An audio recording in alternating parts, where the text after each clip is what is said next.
The new head of the National Labour Relations Board wants a sweeping series of new powers for unions. How would you like to be forced to give your employees email addresses and phone numbers to union organisers?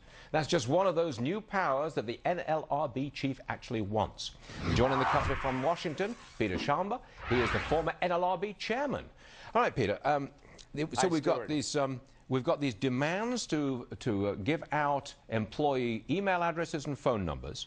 We've got these ambush elections that are on the table, and we've got wedge elections of unionization where just a part operation had become unionized. Now, all of those three items, I believe, are going to happen under this NLRB. Is that accurate?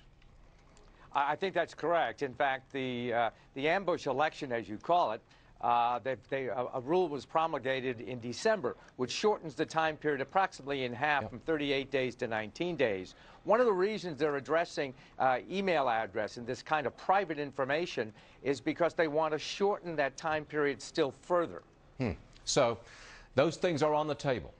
Now, we've got an election coming. If there is a sweep, the Republicans take the White House and the Senate, just suppose, could all of these items just be taken off the table? I don't think so. I suspect that all of these items will be in place by election time. I think that the difference will be a Republican president is going to nominate impartial, neutral people to the NLRB. Unfortunately, President Obama hasn't. This isn't to say they're bad people or they're not bad lawyers, but they have such strong views on the issue of unionization, it's very difficult for them to be impartial. So we've got card check, we've got these onerous regulations really establishing unions in places where they're not established. This has happened, and there's nothing that can be done about it with an election. Am I being too extreme? Well, a number of these issues are being contested in court. The issue you raise about the quickie elections is being contested.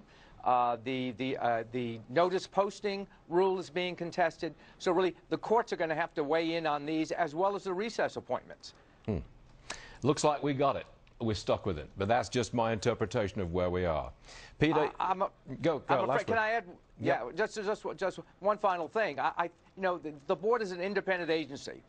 The recess appointments really puts the board in a very difficult position. They have to decide what's in the best interest of those it protects and regulates. And it seems to me that that answer is they shouldn't be making major decisions such as this, because all of their decisions are likely going to be set aside if the recess appointees participated in them by a court. Okay, we'll see how it works out. But Peter Schaumber, thanks for joining us. We appreciate it, sir. Thank you. You're very welcome. We don't just call